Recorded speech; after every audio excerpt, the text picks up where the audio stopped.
Cyfeirio syml gyda mybib.com. Mae mybib yn hwyluso'r broses o greu eich rhestr cyfeirio ac mae'n rhad ag am ddim. I ddechrau arni, ewch i www.mybib.com. Y peth gyntaf dylech chi wneud ydy dewis eich arddull cyfeirio. Mae rhan fwyaf o'r cyrsiau yn y coleg yn defnyddio'r dull cyfeirio Harvard, bod nifer o amrywiaethau o fewn arddull Harvard sy'n gysylltiedig â phrifysgolion gwahanol. Y system sydd agosaf ar system y coleg yw'r arddull Anglia Ruskin University Harvard. Y gallwch ei ganfod trwy ddefnyddio'r adnodd chwilio. Gwiriwch gyda'ch tiwtor cyn dechrau arni rhag ofn bod disgwyl i chi ddefnyddio arddull wahanol ar gyfer eich cymhwyster. Mae hi'n bryd i chi rwan greu eich rhestr cyfeirio. Cliciwch ar Create Reference i ddechrau arni. Mae'r mathau o ddefnyddiau cyffredin y gyfeirir wedi'i rhestru fel tabiau ar dop y bocs. Mi ddechreuwn ni gyda llyfr. Gallwch chwilio am deitl y llyfr ydych chi eisiau ei gyfeirio, neu i wneud pethau'n haws byth, teipiwch ar y ISBN sydd yn y cod bar neu yng nghofnod y llyfrgell.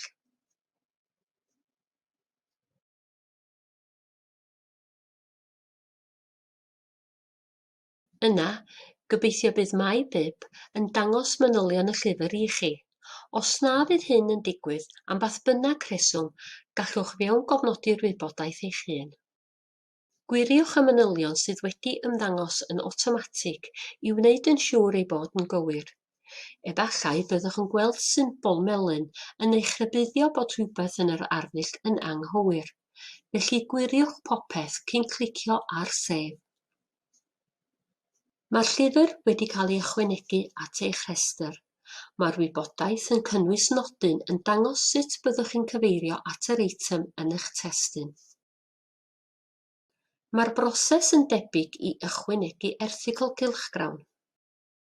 Unwaith eto gallwch chwilio am deitl yr erthygl, ond os ydych chi'n gyfeirio at gylchgrawn electronig, gallwch defnyddio rhif DOI i wneud y chwiliad os yw hynny'n fwy hwylus.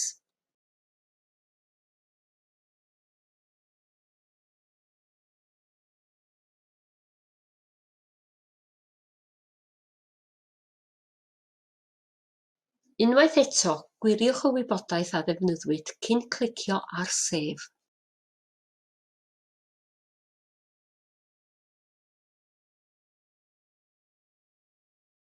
Gallwch gyfeirio at dudalen gwe yn yr un modd drwy fewnbynnu yr URL yn y blwch chwilio.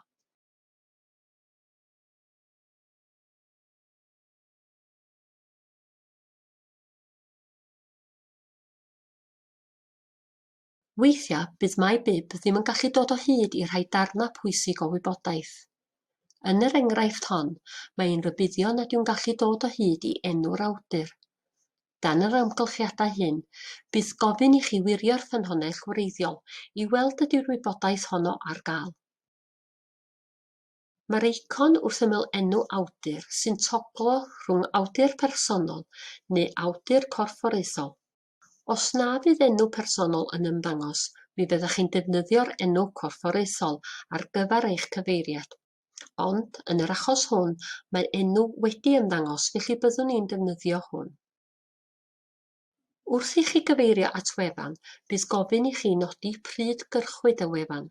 Mae mybib yn ganiatáu i chi ddewis dyddiad heddiw, ond gallwch addasu hwn fel y dymunwch.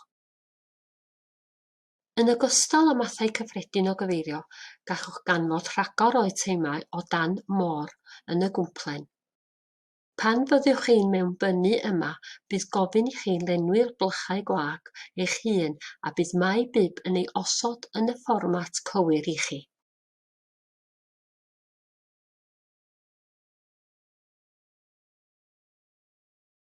Unwaith i chi gwblhau eich rhestr cyfeirio, cliciwch ar Download Reference List. Gallwch ddefnyddio adnoddau amrywiol i ailbynnu eich rhestr i nifer o rhaglenni gwahanol.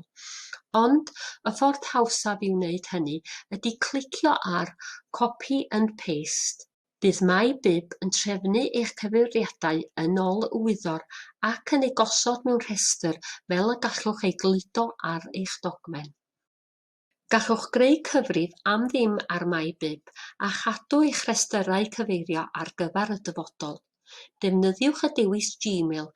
Yna, unwaith y byddwch chi wedi mewngofnodi y cyfrif e-bost y coleg, bydd dim angen i chi ddilyn camau pellach i fewngofnodi i MyBib. Yn ogystal â chadw eich rhestr cyfeirio, mae mewngofnodi yn golygu y gallwch weithio ar nifer o brosiectau ar unwaith a chreu rhestr cyfeirio ar wahân i bob un. Gallwch symud rhwng rhestrau cyfeirio hefyd.